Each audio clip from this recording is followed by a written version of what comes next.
welcome to another episode of the Sales Manager Academy podcast. As always, I'm your host, Omar, and we talk leadership in retail boutique settings, right?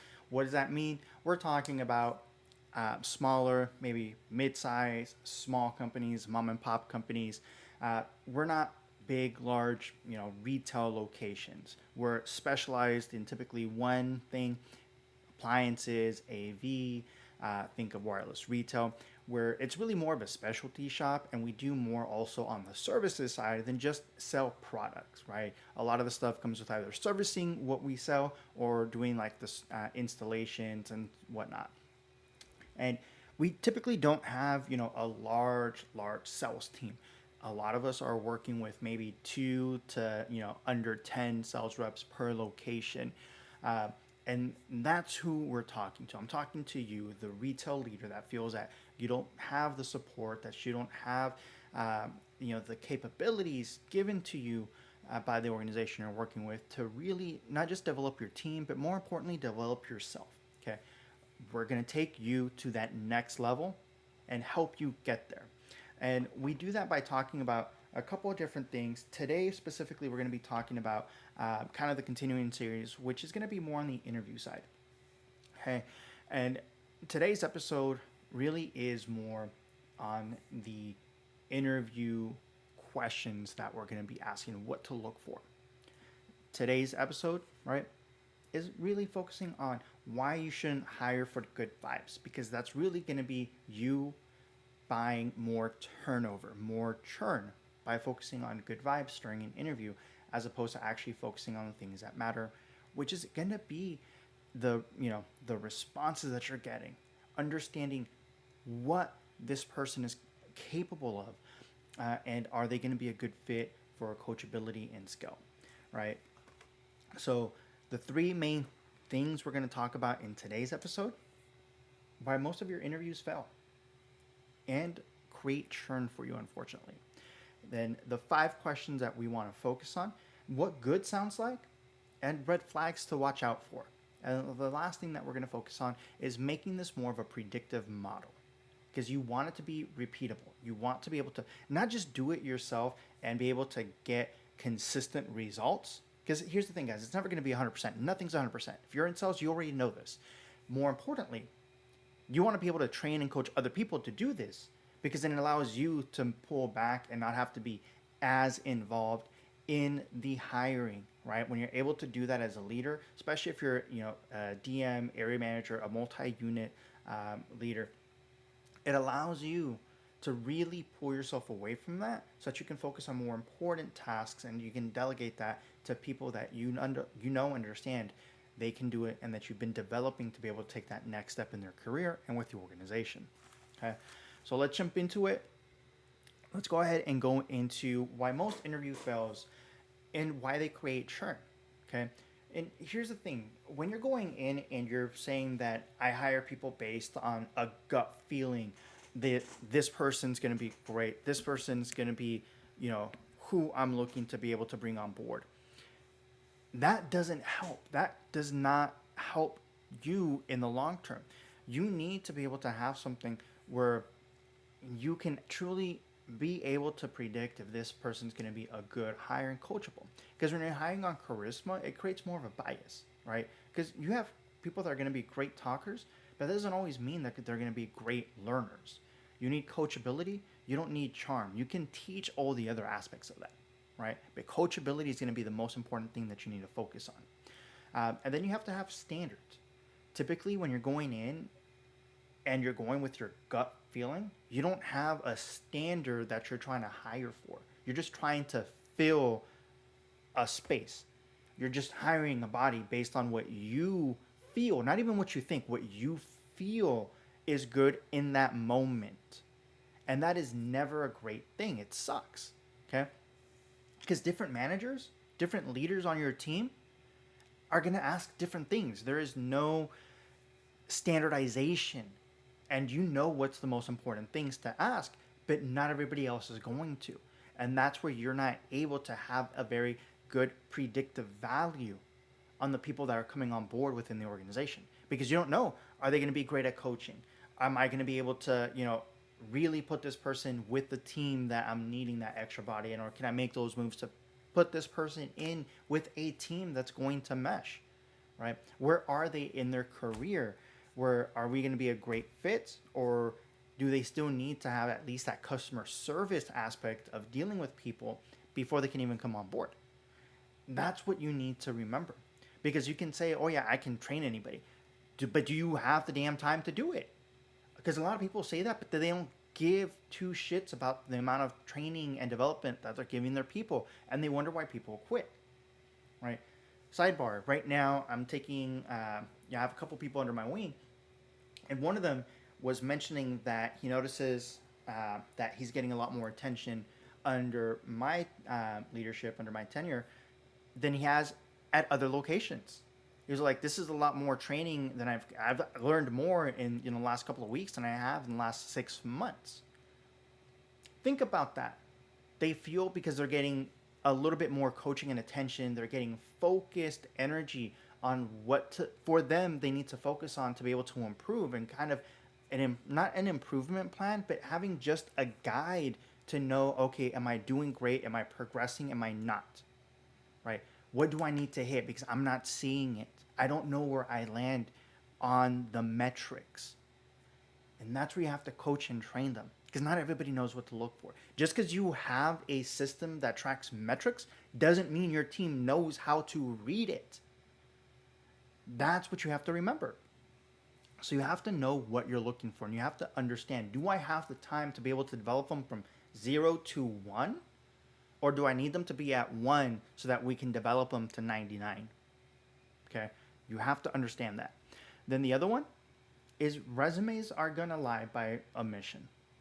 Resumes are, I've always looked at resumes as, waypoints. They give me an idea of where this person has been, what kind of experience they may have had, because I can understand different sectors. I can understand what some of those roles and responsibilities, what some of those transferable skills are going to be, so I can know what questions to ask and what to focus on.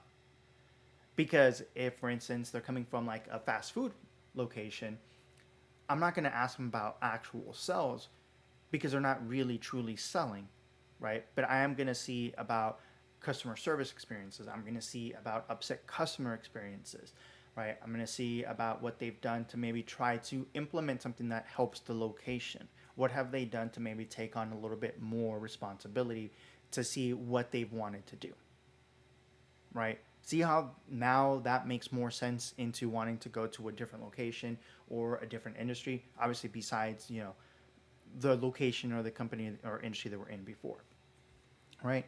And the other thing, guys, when you hire with your gut, you're literally increasing the cost per hire of all new employees, because now it's going to take you a longer time to bring them on board, because you don't have a system to train people. When you have a system, you don't need to look for the unicorn. You don't need to look for that top seller. You don't need to look for that shark, right?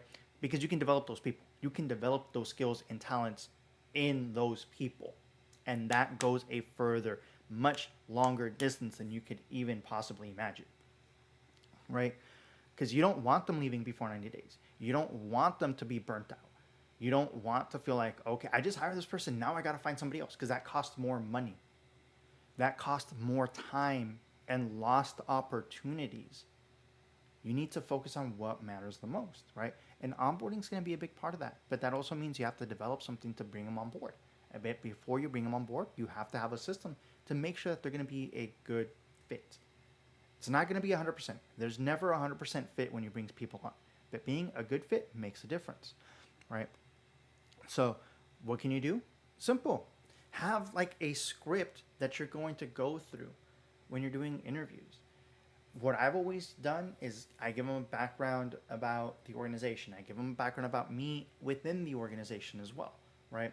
Maybe, if it's a larger organization where people have moved up the ranks, I give them a little bit of background about some of the people. We've had multiple EVPs, executive vice presidents, regional directors, district managers that have come up the ranks from this entry-level position because they've gone up. I was one of those cases. I didn't think I was going to be here that long, and look at me now. I'm a district manager. I've moved from state to state and have had different territories. Okay. I give them something like that, and it makes a difference. It really does, guys. And then when you have a rubric, that's part of your script as well, because you know what questions you're going to ask, and you know which ones are going to be kind of like the questions you're going to move around, right? Because I always say have about 5 to 8 questions to ask. Your 5 core questions, and then have some that you can kind of move around based on the experience that they have on their resume, based on their industry background. That way, you can have a better tale, or right, of what's going on. You can tell exactly where you kind of should, or this person should align with, you know, within your rubric, within your metrics for interviewing. And it makes it easier for you and makes it easier for other people that you train and develop to do this. It becomes scalable because it's coachable, it's repeatable. That's important. Repeatability is simplicity. Simplicity is scalable and coachable, right? Because you don't have as many things that are going to go to the wayside or deviations from the standard norm. So it makes it easier to be able to bring on good talent that's going to go a long way. Now, what about the questions, right? You need to have a core number of questions that you ask. I always recommend having between 5 to 8. 5 questions, depending on how the conversation goes, is really going to take you about 30 to 45 minutes. 8 questions are going to take you closer to 45 to 60 minutes for a good interview. And that's going through like the beginning portion where you introduce yourself, they introduce themselves to you, give you a little bit of their background, okay, their history, and then we go into the questions, right, based on their history. It doesn't have to be awkward, okay? You can go through and make it a very easy transition because you introduce yourself, you introduce the organization, right, or organization yourself, however you want to do it. Then you ask them to introduce themselves. They give you their background, and you ask them to walk you through their resume, and they start doing it, and then that's when you jump into the questions very naturally, right? Oh, okay, so based on this experience, I just have a couple of questions, boom, and you just go into it very, very naturally. Okay, it doesn't make it awkward, and you're setting them up, okay, because they also, not everybody interviews on a day-to-day basis, okay, so it's not like people are masters at interviewing. Even your greatest employees probably suck at their interviews. Why? Because it's awkward, okay, it really is.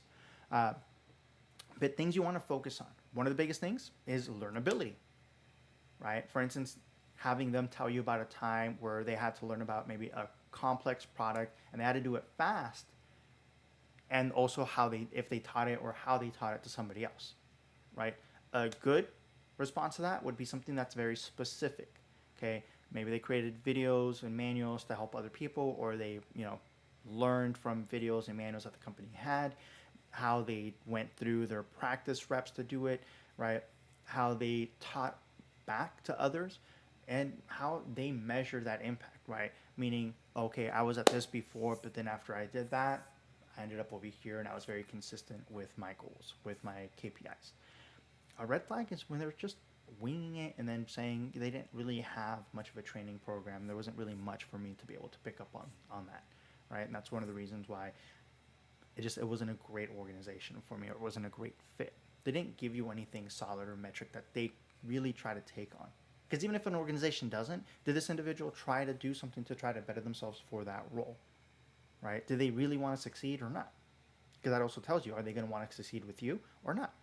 Because if you yourself know that you don't have as much training material to be able to lean on, you need to understand where you also stand and what you can offer and what you're not going to be able to offer. Okay? Another thing is understanding, for instance, especially in the retail sales world, the difference between retail and value. Can they explain the difference between retail and value for you, right? Turning a shopper that's shopping on price into a buyer that's buying on value. Okay? For instance, a good option in that case would be, asking discovery questions, reframing risks and benefits. For instance, in the case of, I think,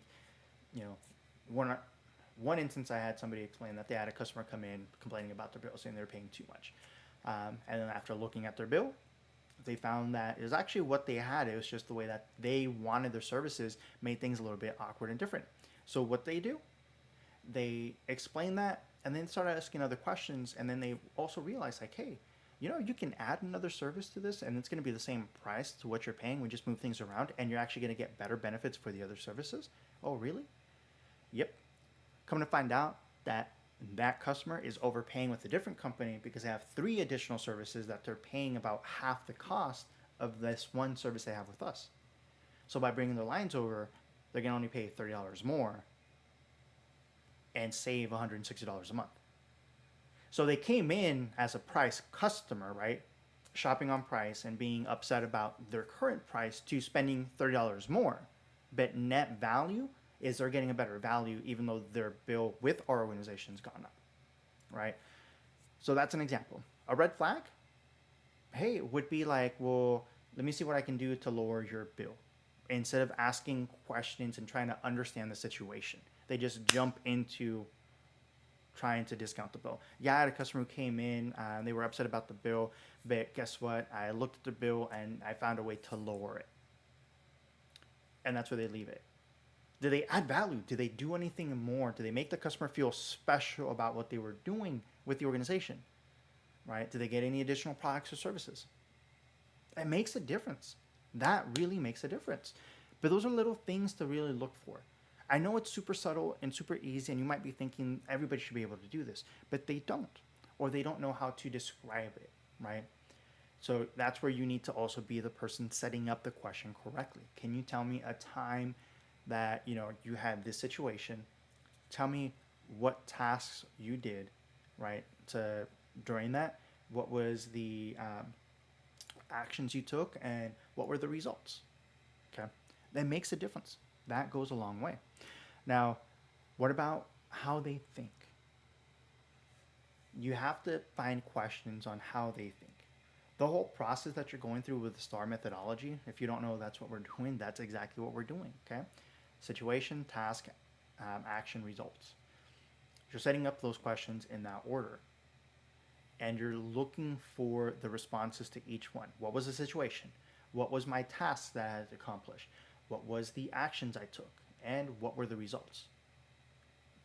And when you're taking your rubric, you can literally jot down what they're saying in each box. Okay, they have the situation, the situation they gave me.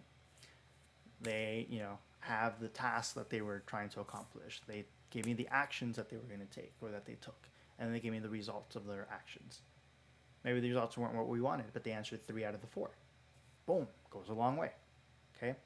They could only tell me one thing, but they didn't really answer the other 3 questions, so I can't give them a 4 out of 4. I can't give them a 3 out of 4. I can give them a 1 out of 4. And see how that's a bad response compared to somebody who gives you 3 out of the 4? Maybe they didn't get the results that they were wanting. And here's the thing, guys.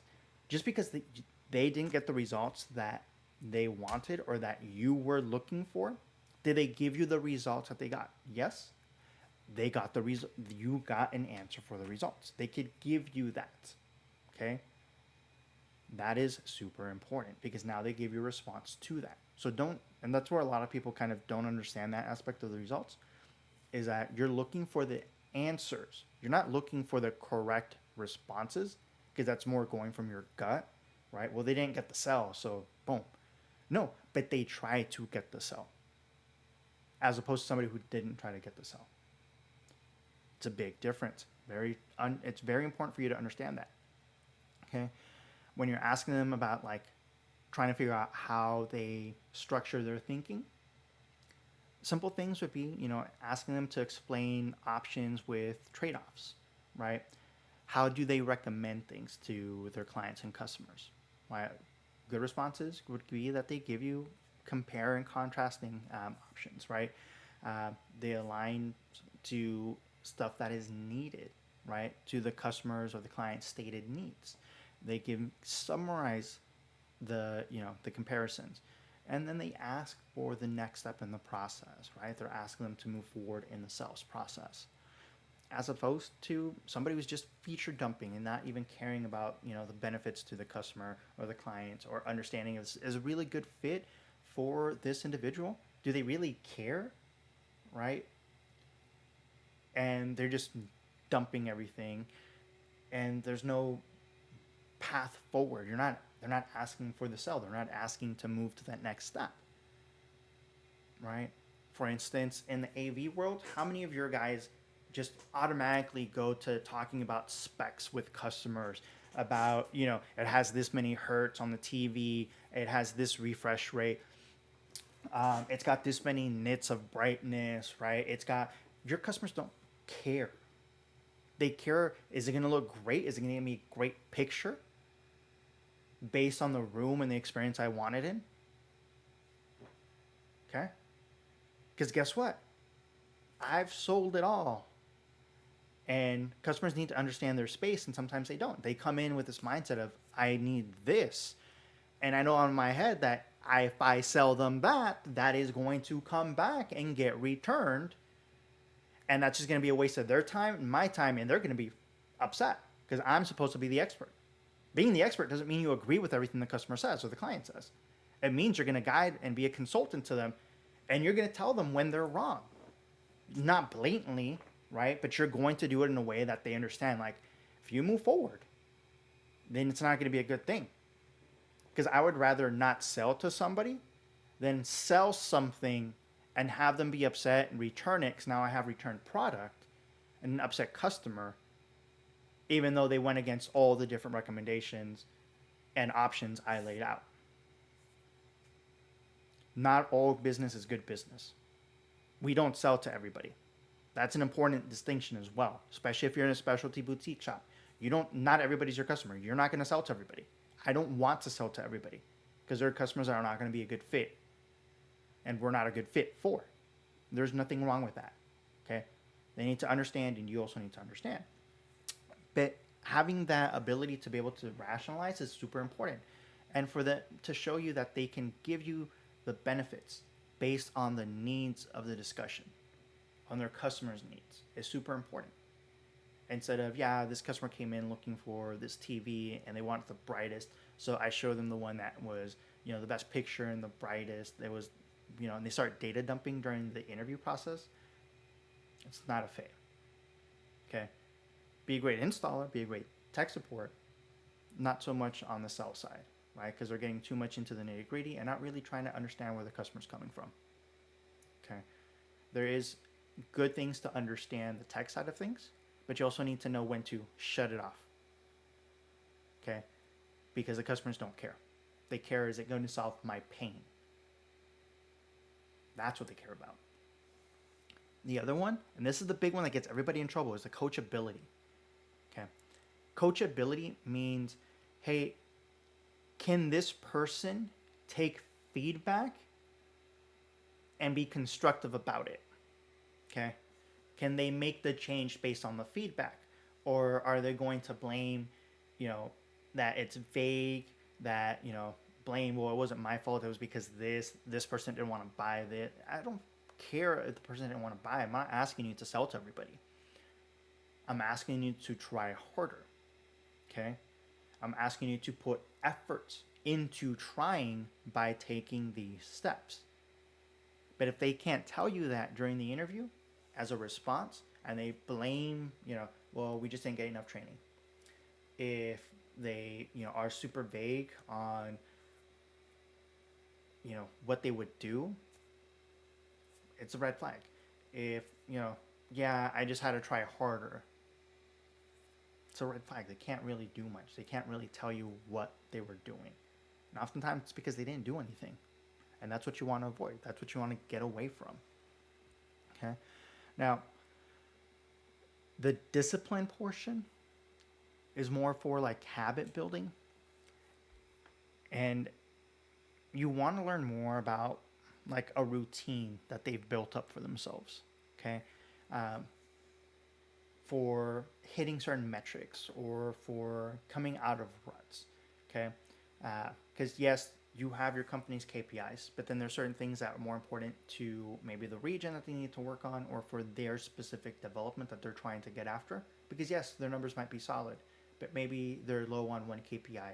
So they really want to get better at that KPI. Are they creating any habits? Are they disciplining themselves to try to get better at that certain KPI? Okay. Red flags, believe it or not, one of the big red flags is that they focus on just motivation. Okay. Motivation talk. I just motivate myself. I look in the mirror and this is what I tell myself. Or I play motivational music, or I play motivational videos. I read motivational quotes and yada yada. That doesn't do anything. Okay. Yes, motivation is okay. But you know what creates motivation? Really creates somebody, or creates that motivation factor, is doing. Because when you accomplish something, even though you didn't really want to, and you get somewhat, not even great results, just somewhat okay results, that motivates you to want to try harder. So you start to do more because you did at the beginning. That is a big differentiator. And a lot of guys that hire, a lot of people that, and I say guys because it's specifically more guys than women that do this, from what I've seen, um, is that they don't hire based on like proven path or proven, track record. They based on guts. And the motivation one is the one that gets a lot of people in trouble. Because, oh, yeah, this guy is really into motivation. He's really motivated to do things. No, no, no. How were the other responses? Like, what were. Because when you fill out that rubric for the interview, and I can see it, and it's like, well, I mean, based on the answers and the questions, like, why, why would we even consider this individual? Like, they scored poorly on the questions. I'm not looking for their enthusiasm because, once again, interviews are awkward. Understand that. People in an interview, both the interviewer and the interviewee, are kind of very awkward with each other. Because in a good organization, you shouldn't be doing as many interviews. Okay? Um, and a lot of good employees don't do a lot of interviews. Right now is a very different kind of awkward time, right? But even then, a lot of companies aren't doing actual interviews.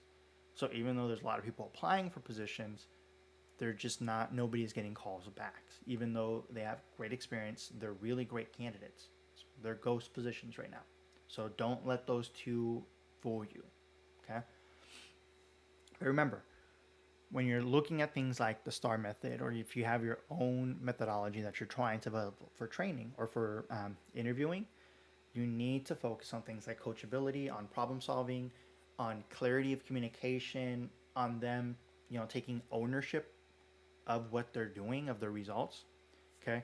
And if they pass the bar, great. But if they don't, right, if they fall under a certain like score, off the bat, hey, the resume was solid. It wasn't a great interview, so we're just going to skip this. And as you start doing more of that, you're going to get a better understanding. Okay, yeah, that was a good call. Okay, boom, we want to move somewhere else. Because I've had those situations before where, so I've explained in the past that I used to do, I created the recruiting department for a company I was with, their SOPs, their ATS systems. And when the company actually built out, because I ended up going back into the field as a sales leader, and then when the company actually built out the rest of the recruiting department and hired actual recruiters besides just me for the entire company, everybody in the company knew, do not touch Omar's district. Leave his market alone. If you have a candidate that you would think is good, just send it to him and he'll flesh them out. And the reason was a lot of the recruiters did not have the actual field experience to be able to differentiate between what was a good candidate and what was a bad candidate. That's a different topic for a different time. But that was the biggest thing. And all the candidates I would bring on board were solid performers, right? And they lasted a very long time. And once I got pushback, it was a referral from an existing employee. I interviewed them and I passed on that individual. Because the interview just was not well. It was not good. And I told that to my regional at the time. I was like, hey, because they asked about it, and I was like, hey, interviewed him. It's a bad interview. He's gonna be a problem if we bring him on board. And then I had no idea, but one of the recruiters had reached out, done an interview with them, called me asking if I would consider bringing them on board because that individual broke down in tears, crying during the phone interview. And I told her, I was like, I feel for that individual. I'm not trying to be a jackass. I'm not trying to be, right? But we are a for-profit company. We're not a nonprofit, okay? is just not going to be a good fit, right? I told him, I was like, I've already interviewed the individual. It wasn't a good interview. Responses were bad. Like, it wasn't somebody solid. And it wasn't like I needed an individual. They just wanted me to ramp up, even though I was already, I think at that point, I was about 5 people above my budgeted headcount. But because we were doing so well, right, they wanted me to bring more people on board. And I told my regional, he's like, hey, he's like, you know what, just bring them on board. Let's just toss the recruiting department a bone because they're getting so much hassle about your specific district because you're bringing everybody on board and they're solid and they don't know why they have these individuals that cover your territory if they don't do anything. uh, Long story short, brought the individual, ended up getting canned within about 3 months after that because it was just a bad hire, right? I told him, I was like, it's fine. It's just if they, I'm telling you right now, they're not going to mesh. But it wasn't like I was trying to force the individual out. I spent time trying to bring them on board. But this was an individual that had like a chip on their shoulder and they thought that they knew more about the company itself too and the specific company, even though they were not at all ever in that organization, in that company, or any of the dealers associated with that carrier. So it was an unfortunate thing. And then, like, the recruiters learned very specifically, especially after that incident, that there are certain things you look for, certain things that we just aren't going to do. It doesn't matter if they're pulling your heartstrings, right? There are resources that we could, push them towards if they need, attention, or we feel that maybe they need support. There are things that can be given to them, but this is not their thing. This was not something to bring them on board, and that's what you as a leader, you as a owner operator, you as a sales leader, you need to understand. You as a recruiter, for retail sales, need to understand.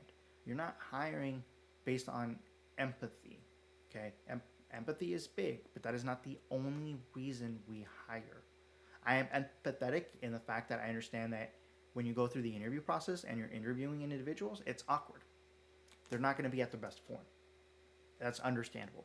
One, because they don't know you, you don't know them. There's like a level of hesitation about how open they should be, they shouldn't be, right?